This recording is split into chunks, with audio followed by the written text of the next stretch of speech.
महाकौशल क्षेत्र की 38 सीटों पर जाति और सामाजिक समीकरण अलग अलग हैं। यहाँ पर क्षेत्रीय नेताओं का भी प्रभाव है। महाकौशल में कांग्रेस अच्छा प्रदर्शन करती रही है, लेकिन 1998 के बाद से गोंडवाना गणतंत्र पार्टी के कारण कांग्रेस को नुकसान हुआ।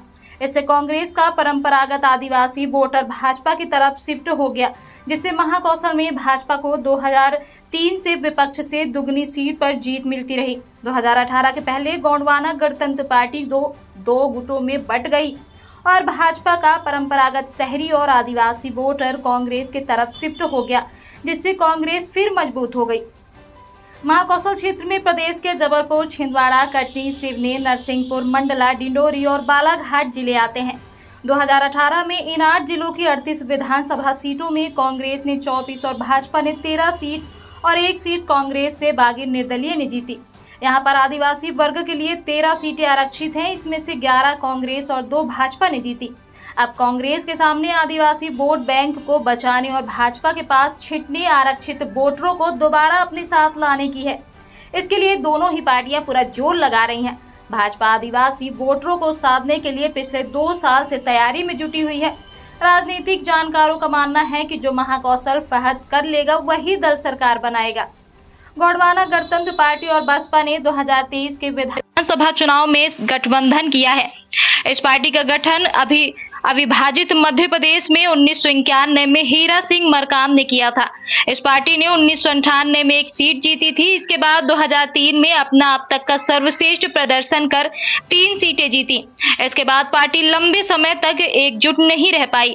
अब गोंडवाना गणतंत्र पार्टी के पूर्व अध्यक्ष रही मोनिका बट्टी भाजपा की तरफ से छिंदवाड़ा जिले की अमरवाड़ा सीट से प्रत्याशी हैं। भाजपा बट्टी के सहारे आदिवासी वोट बैंक को साधने की रणनीति पर काम कर रही है। शहरों में भाजपा का अच्छा वोट बैंक होने की बात कही जाती है। क्षेत्र में महाकौशल के जबलपुर में आरएसएस का अच्छा प्रभाव माना जाता है। पिछली बार जबलपुर की 8 सीटों में से 3 सीटें कांग्रेस के पास चली गईं। इसके बाद पार्टी से पिछले नगरीय निकाय चुनाव में जबलपुर महापौर की सीट भी छीनी गई। इसकी वजह शहरी माध्यम वोटरों की पार्टी से नाराजगी को बताया जा रहा है। यहाँ पर कई सीटों पर ओबीसी वर्ग के लोधी, कुर्मी, यादव और अन्य जातियों का भी प्रभाव है।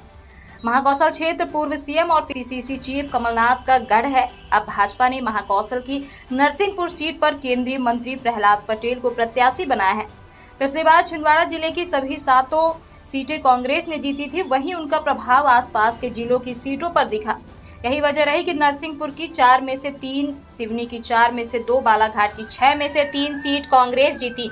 वहीं डिंडोरी में भी भाजपा का खाता नहीं खुला था। भाजपा ने नरसिंहपुर और उसके आसपास की सीटें जीतने की जिम्मेदारी प्रहलाद पटेल को दी है। वहीं मंडला जिले के निवास से केंद्रीय मंत्री फग्गन सिंह कुलस्ते को भी आदिवासी वोटरों का चुनाव मैदान में उतारा है। इसके अलावा जबलपुर पश्चिम सीट से सांसद राकेश सिंह को प्रत्याशी बनाया है।